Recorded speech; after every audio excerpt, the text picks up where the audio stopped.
यही दुनिया है हमारी। और सूखे में वो नहीं जाते जो ईमानदार है, वो जाते जो सबसे भ्रष्ट हैं और अपने भ्रष्टता के जुगाड़ से वो वहां पहुंचे हैं। तो ये इस दुनिया के लिए एक एलिगरी था एक तरह का। तो अंत में मैंने उस कहानी को फिर से निकाला, I started writing it. And उसका अंत भी शायद उतने गैप के बाद ही लिखना था, क्योंकि अंत कुछ बहुत मजे से वो कहानी का अंत आया। उसमें मैंने एंड में कैच 22, एक बहुत क्लासिक कल्ट किताब है, उसका एक कैरेक्टर है जो कि ब्लैक मार्केटिंग करता है और अपने ही सेना से वो कुछ अंडे खरीद के किसी दूसरे सेना को बेच देता है। और ऐसा अंत में ऐसा होता है कि उसके प्लेन्स खुद के ही प्लेन्स को बॉम्ब करते हैं। तो वो सिर्फ ये दिखाता है कि corruption does not see nation, कहीं भी से जिसको पैसा बनाना है वो इन सब चीजों के परे होता है। तो मैंने उस कोट के साथ उसको बंद खत्म किया उस कहानी को, और मैंने लिखा कि बारिश के देवता की वही प्रार्थना करते हैं जो सूखे में रहते हैं। तो ये कहानी छपी और फिर मुझे लगा कि ठीक है, ये चुपचाप ये कहानी छप गई है और अब मैं भूल जाऊंगी, लेकिन उस कहानी को पुरस्कार मिल गया। और मैं कुछ दिन तक मुझे लगता था कि इसको अगर कोई मेरे ऑफिस वाले पढ़ेंगे तो मुझे ये भी कहा गया कि आपके दफ्तर में ही होता है। मैंने कहा नहीं, मेरे दफ्तर में नहीं होता है, सीरियसली नहीं होता, क्योंकि हम जिस दफ्तर में काम करते हैं उससे बहुत प्रोक्योरमेंट को लेकर बहुत ट्रांसपेरेंसी था और बहुत ऑडिट है, विजिलेंस है, बहुत सारी चीजें हैं। तो बहुत वेल एंट्रेंस्ड एक सिस्टम था, लेकिन उसी सिस्टम में I could like imagine certain things happening. तो वो कहानी मैंने वैसे लिखी। एक कहानी जो मुझे बहुत बहुत प्रिय है और अभी NYU के पोर्टल पे भी है, शाहरुख कैसे हो शाहरुख। वो इसलिए मुझे बहुत मेरे दिल के करीब है कि इसमें एक कैरेक्टर है, ये ट्राइबल एक आदमी की कहानी है, राफेल तिग्गा की कहानी है। और वो अस्पताल में है, कोमा में है, उसका बेटा उसको उसकी देखभाल कर रहा है। और फिर धीरे धीरे वो खुलती है बात की ये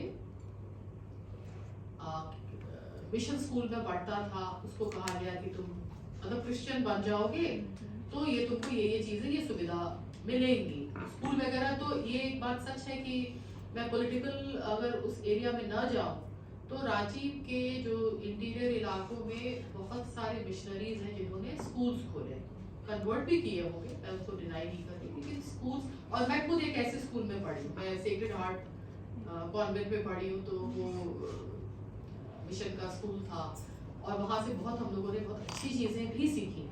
तो मैं कन्वर्जन के पॉलिटिसाइजेशन पे नहीं जाती हूँ, तो सिर्फ इतने पे जाती हूँ कि बहुत आदिवासियों को बहुत सारी चीज़ें वहाँ मिली। तो वो क्रिश्चियन हो जाता है, फिर उसके साथ एक एक्सीडेंट होता है, कोमा में आ जाता है, किसी ने चर्च जला दिया है, ये भी कहानियाँ बहुत हम लोगों ने सुनी। और फिर उस पर ट्विस्ट ये है कि एंड में जो कुछ ऐसे लोग आते हैं कहते हैं कि तुम वापस हिंदू बन जाओ, तुम्हारे तो मिशन वाले कुछ कर नहीं रहे तुम्हारे लिए। तो ये कि मतलब रिलीजन क्या है, वो एक गरीब आदमी के लिए सिर्फ रोटी है, उसको कुछ मतलब नहीं है कि वो ट्राइबल देवता की पूजा करता है या वो हिंदू भगवान के पास जाता है या क्रिश्चियन गॉड्स के पास जा रहा है। उसके लिए पेट भरना, तो शाम की रोटी मिल जाए, उसके लिए घर पेटना ही है। और इसके साथ में मैं इसलिए इस कहानी से बहुत अटैच्ड हूँ कि एक सचमुच के आदमी पे मैंने ये किरदार रचा था और वो हॉस्पिटल में एडमिट था और कोमा में था। राफेल तिग्गा सचमुच का एक आदमी था और मेरे father he had suffered a stroke at that point of time, he was also in the hospital और मैं उनको देखने के लिए जाती थी, he was in coma.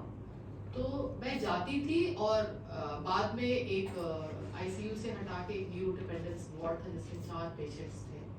One of them was my father and one of them was this man and एक बच्चा था, शाहरुख जो इस कहानी का कैरेक्टर है, वो था 12-13 साल का बच्चा था। They were all in common, 4 लोग, एक और चौथा मुझे याद नहीं है। और मैं वहाँ बैठती थी हॉस्पिटल में, अटेंडेंट के टाइम होते थे और मैं चुपचाप मेरे अपने फादर को, मैं उनको फिजियो का कुछ डॉक्टर ने कहा था हर 10 मिनट पे इनका हाथ ऐसे करिए, पैर ऐसे करिए, वो सब मैं करती रहती थी और देखती रहती थी कि बगल में एक आदिवासी आदमी कोमा में है, उसका एक बच्चा है मेरी ही उम्र का होगा, वो अपने बाप का अटेंडेंट था। और ये मैं देखती रहती थी और वो उस आदमी की शक्ल मुझे अभी तक, I remember my father also lost his life I think 1 महीने बाद वो गुजर गए। और अभी भी ऐसा होता है कि जब मैं ये कहानी पढ़ती हूँ तो I feel that emotion of my father और that man, God knows who he was, but I build the story around.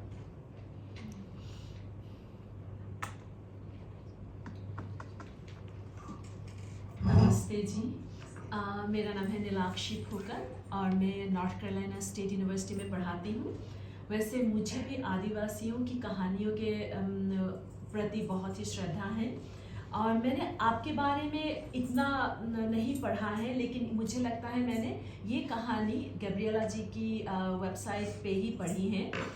और लेकिन मैं थोड़ा सा आदिवासियों के भीतर जाना चाहूँगी कि उनकी जैसे आपने बताया कि बचपन आपका बीता वहाँ पे, तो उनकी कौन सी ऐसी बातें हैं कि अब तक आप अपनी कहानियों में शामिल नहीं कर पाई हैं जो संस्कृतियों से जुड़ी हुई हो।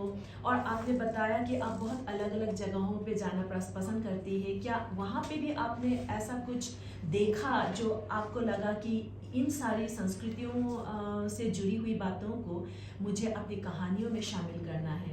कुछ इस पहलू पे अगर ध्यान हमें बता पाती हैं तो अच्छा रहेगा। बहुत बहुत धन्यवाद। आदिवासियों की दुनिया जितनी मैंने लिखी है, मुझे लगता है कि उनका जीवन मेरे लिखे से बहुत ज़्यादा बड़ा है।